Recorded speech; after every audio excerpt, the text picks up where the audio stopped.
వీళ్ళంతా హాజరయ్యారు. సరే, మిగిలిన రాష్ట్రాల గోల పక్కన పెడదాం. తెలంగాణనే తీసుకుందాం. తెలంగాణలో ఇటు కాంగ్రెస్ పార్టీ నుంచి ఉన్న ఎంపీలు కానీ, అటు భారతీయ జనతా పార్టీ నుంచి ఉన్న 8 మంది ఎంపీలు కానీ ఎవరూ కూడా మాకు వర్షాకాలంలో యూరియాకు సంబంధించి మా రైతన్నలు ఇబ్బందులు పడ్డారు, మరి ఇప్పుడు యాసంగి సీజన్ కన్నా యూరియా సరఫరా చేస్తారా అని ప్రశ్నించిన ఒక్క ఎంపీ కూడా లేరు. సో అసలు రైతుల ప్రయోజనాల కోసం, తెలంగాణ ప్రయోజనాల కోసం గళమెత్తిన పరిస్థితి కూడా లేదు.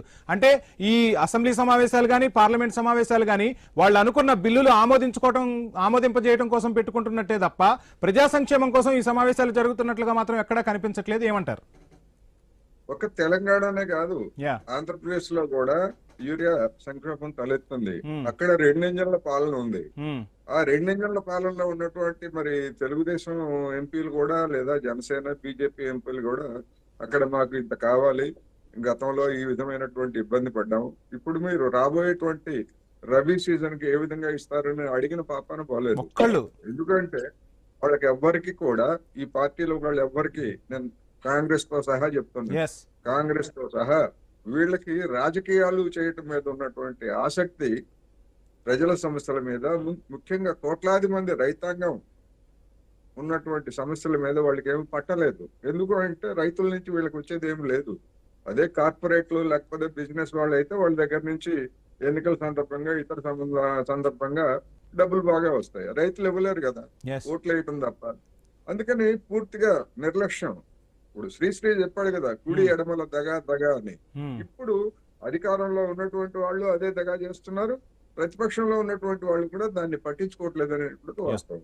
ముఖ్యంగా తెలంగాణ విషయానికి వస్తే యాప్ అని ఇప్పుడు కొత్త పాట పాడుతున్నారు. ఇప్పుడు యాప్ లేకపోతే మీరు మామూలుగా ఫిజికల్ గా ఎట్లా ఇస్తారు అనేటువంటిది కాదు. రైతాంగానికి అవసరమైనటువంటి యూరియాని మీరు సరఫరా చేస్తారా లేదా? ఈ యాప్ పేరుతో ఎందుకని యాప్ ఎందుకు దీన్ని తీసుకొచ్చారు అంటే, క్యూలు నిలబడేట్లయితే అది ప్రతిపక్షానికి ఒక అస్త్రంగా మారుతుంది, ప్రభుత్వానికి కూడా ఇబ్బందికరంగా ఉంటుంది. రైతులు ఆ విధంగా చెప్పులు పెట్టో లేకపోతే ఇంకోటి పెట్టో క్యూల్లో నిలబడేట్లయితే మీడియా కూడా ఫోకస్ చేస్తుంది. ఇప్పుడు యాప్ తెచ్చాం కదా, ఇప్పుడు యాప్ తెచ్చాం కనుక మీరు క్యూలో నిలబడ్డా మీకేమి రాదు, యాప్ ద్వారానే వస్తుంది అని చెప్పి ఆ క్యూల్ని అవాయిడ్ చేయడానికి చేసినట్టుగా కనిపిస్తా ఉంది తప్ప రైతులకు కావాల్సింది యూరియా మీరు ఇస్తున్నారా లేదా?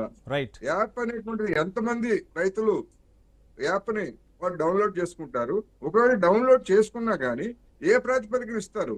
రైతుకు కావాల్సినటువంటి ప్రాతిపదిక ఆ యాప్ లో పలానా రైతుకి ఇన్ని ఎకరాలు ఈ పొలం ఈ పంట వేశారు, దీనికి ఇంత యూరియా కావాలి అనేటువంటి సమాచారం ఉంటే కదా.